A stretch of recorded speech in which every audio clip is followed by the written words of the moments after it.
Everybody is out for themselves, and unfortunately, that includes your sales manager. Last summer, I was a rookie and I left over $109,000 on the table purely because I was manipulated by bad management. So if I were to do it all over again today, these are 5 secrets your sales manager won't teach you. First things first, your confidence matters 10 times more than product knowledge. When I was selling pest control, I sold $370,000 before I even understood how a granular bait works. I didn't know it grew in the ground. I thought it was just some shit you threw out in the yard. But at the end of the day, it didn't matter because people didn't buy from me because of the name of my product. They didn't buy from me because of the chemical compound. They bought from me because when I said, I will kill the mosquitoes with a smile on my face and pure confidence, they understood, hey, he can get this shit done. When I started car detailing out here in Las Vegas, I still to this day don't know the name of half of our equipment. That's not my job. I don't worry about it. Our techs are awesome and I'm sure they know. I don't care. But the reason I sell so well is because when I open up their car door and I say, I will get that stain out for you, I'll handle this, I'll handle that, with confidence in my voice, they believe me. Sell the vacation, not the plane ticket. You look at American Airlines, their ads aren't, look how big our seats are. Ooh, we'll give you a bag of peanuts. Oh, you get a free little soda there as well. No one cares about that. Their ads say Hawaii, LA, wherever the hell people are going on vacation, Costa Rica. They're selling the vacation because no one gives a shit about peanuts or graham crackers. They care about getting where they want to go. Your confidence in the result matters 100 times more than the name of a chemical compound. The second secret your sales manager doesn't want you to know is that the best reps face the most rejection. Your first 4 weeks on the doors is all about learning the skill. It's drinking from the fire hose, trying to learn enough to build the skills to do the thing. Think about people in college. You don't take one marketing class and wonder why you don't have any job offers. You take 40 marketing classes over 4 years and you're slowly building the skill, building the playbook, and then you get job offers. Sales is the exact same thing. The biggest reason so many people fail is because they expect to be a millionaire on their 3rd day. That's not how it works. You are building, you're educating yourself, you're building the skills so that you can make millions in the future. But a lot of people don't make a sale. 83% of people don't make a sale their first day. Another 30% of people still don't make a sale their first week, and that's okay. It's about building the skills, putting your face in the rocks, eating shit, and coming out the other side and learning how to build the skill, learning how to sell, learning how to do the thing. I see so many people scared to knock on the doors because all they want to do is just keep on role-playing or researching the perfect rebuttal or the perfect way to overcome this objection. But at the end of the day, you don't learn to swim by reading about the water. You just jump in and figure it out. I can guarantee you, you will learn more knocking on 100 doors than studying rebuttals. Because I can say the pitch just fine in the bathroom mirror. I can say it pretty decent in front of the sales manager, but in front of a total stranger, oh, well now I have to ask you for your money, my legs are shaking, there goes the confidence, and now I can't do it. There's no book, there's no magic words that builds that confidence. It's putting in the reps. The first door I ever knocked, shittiest pitch of my life. My legs were shaking, I was stuttering and stumbling over the words, and I sounded like a freaking robot. 100th door I knocked, a little bit better. 1,000th door, even better. 10,000th door, I can fucking close anybody. The best reps face the most rejection. The difference is they learn from it and they don't quit.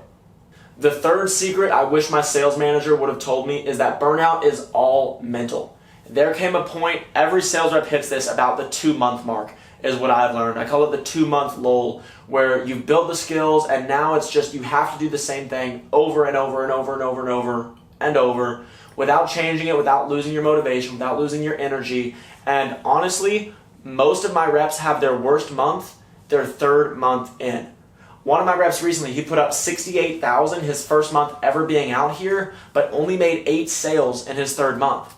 And the only reason for it, it's not that he got worse at sales, it's not that his neighborhood was bad, it's that he lost the conviction, he lost his energy, he lost the charisma that caused him to sell so well. As humans, we love to give ourselves excuses and cop-outs, anything but accountability, and burnout is probably the biggest line of bullshit I have ever heard. Because basically what you're saying is, hey, I'm tired, or I'm sad, or I'm bored, or I don't want to do this today, so I must be burnt out. I've just been working so hard, and it's your way of kind of coping and saying, hey, since I've been working so hard, I'm doing so much good, I deserve a break. Which is bullshit. It doesn't matter if you're sad, knock on a door. It doesn't matter if you're tired, go knock on a door. I've still made sales in the worst mental state of my freaking life. Because I understood, hey, the odds of me making a sale while I'm sad or tired or my knee hurts or whatever it is still greater than the chance of me making a sale sitting on the couch in a hotel room or in an Airbnb scrolling TikTok on my phone. Burnout just means you no longer enjoy what you're doing, and it's the transition that all of us go from the shiny object syndrome to, oh my gosh, look, sales, new money is so cool. It's the transition from that to, oh, this is a job. It's repetition. And even more than that, a lot of the time, it's lack of growth or lack of improvement. That's a big thing I see in a lot of pest control companies is once you kind of learn the basics, you're just kind of stuck there and you plateau. That's why I'm very, very hands-on with even my top guys, because at the end of the day, we all have shit to learn, myself included. My biggest complaint with my old sales manager in Pest is that he invested 90% of his time into the bottom 10% of his reps. And even if they doubled their revenue, it's less of an improvement than if I would have, increased my revenue by 0.1%. Because he put so much effort into the people who honestly just don't want it. They need to want it more than their manager does, and when the manager is putting sales up under their name, they're not learning shit. And so that's why with us, we invest into everybody, top reps and bottom reps, because I understand that, hey, my top rep, he knows a lot of shit, but there's still a lot for him to learn. And if I can increase his performance by 1%, it's probably a better return than the guy who's sitting on a park bench on Clash Royale right now. If I go shadow him, yes, I babysit him. He's accountable. He's on the doors for an hour. I know damn well the second I drive away, he's back on the park bench. So that's probably the biggest thing we do different than pretty much any other company out there. I'm going to invest in the top guys. I'm not going to waste time on the bottom reps. And if you're in a lull, if you feel like you're experiencing burnout, odds are you're just not improving, there's no growth path, and you're just plateauing. You're stuck where you are and you're bored. And if that's you, you probably need a change of pace. Which brings us on to tip number 4 that I wish my sales manager told me before going out for the summer, is that the script is just phase 1. So I'm a big believer in memorize, personalize, internalize. First, you just need to memorize the words and memorize the structure. You need to know it like the back of your hand. This doesn't mean memorize it well enough to say it in the bathroom mirror. It means memorize it well enough that you can say it when alarms are going off, there's an earthquake, nuclear bombs are heading towards the planet, and you're spinning in circles and also hanging upside down, and you're getting your arm cut off, but you can still say it word for word for word for word. That's what real memory is. The next step is personalizing it. This is making yourself more human. This is your tone, your body language, and all of the stuff that's in the script, but it's not really able to be written down on paper, the soft skills.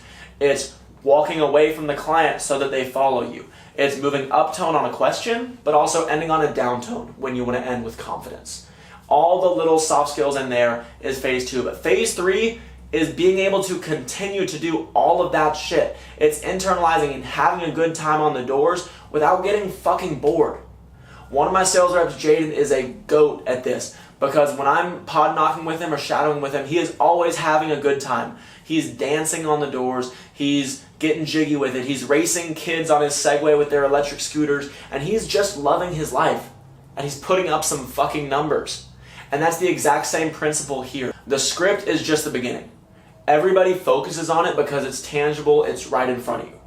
Phase 2, the body language, people on Instagram talk about it, so it feels cool, but the real challenge for a lot of sales reps is just being able to continue to do the same shit without getting bored.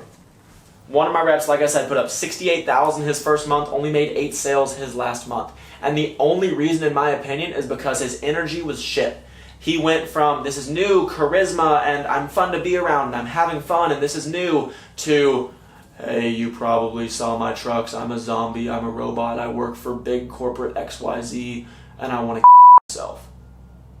No one wants to talk to that guy. No one wants to give that guy their money. And finally, the fifth secret that your sales manager refuses to tell you is that they are a sales rep too.